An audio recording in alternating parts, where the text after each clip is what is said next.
La méditation du jour a pour titre « Dieu vous entend toujours ».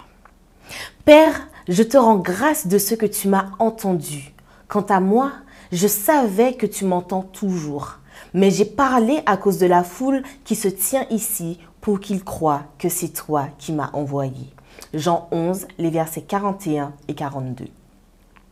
Il y a des familles, des pays et des institutions où les gens qui détiennent la plus haute autorité créent des espaces très étendus dédiés exclusivement à leur prise de parole. Ainsi, des programmes de radio et télévisés deviennent des stations et des chaînes de monologues politiques, des réunions d'entreprise deviennent des discours autoritaires, des moments en famille finissent par devenir de longs sermons qui ennuient les personnes présentes. Les gens se lassent ou s'ennuient et seuls restent pour écouter jusqu'à la fin ceux qui ne sont pas libres de cesser de le faire ou qui en retirent un bénéfice. Qu'il est bon de savoir que notre Père, tête de notre famille, notre Dieu souverain suprême de notre vie, le Seigneur authentique responsable de tout le travail que nous faisons, n'est pas ainsi. Jésus a déclaré que Dieu entendait toujours. Il ne passe pas son temps à parler constamment, mais il se tait pour écouter. Dieu a le temps et est disposé à vous écouter quand vous allez à lui par la prière et lui parler de vos idées et sentiments. D'ailleurs, il veut entendre vos peines et vos joies, vos rêves et vos fardeaux. Vous pouvez aller à lui avec confiance.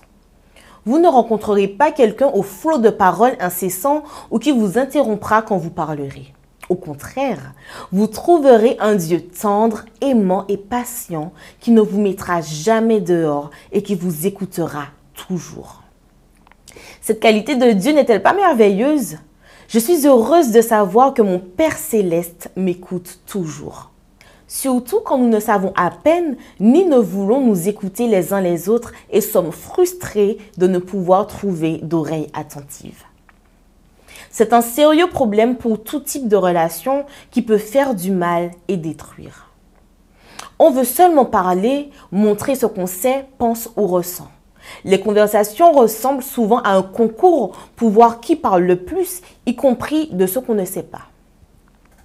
Nous ferions bien de tenter d'imiter cette qualité de Dieu qui est de savoir écouter. La Bible elle-même signale l'importance d'être plus enclin à écouter qu'à parler.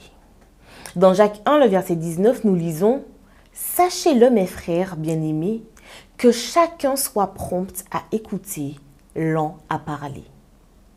J'aime l'Éternel car il entend ma voix, mes supplications, car il a tendu son oreille vers moi et je l'invoquerai toute ma vie. » Psaume 116, les versets 1 et 2. Et vous, l'aimez-vous aussi?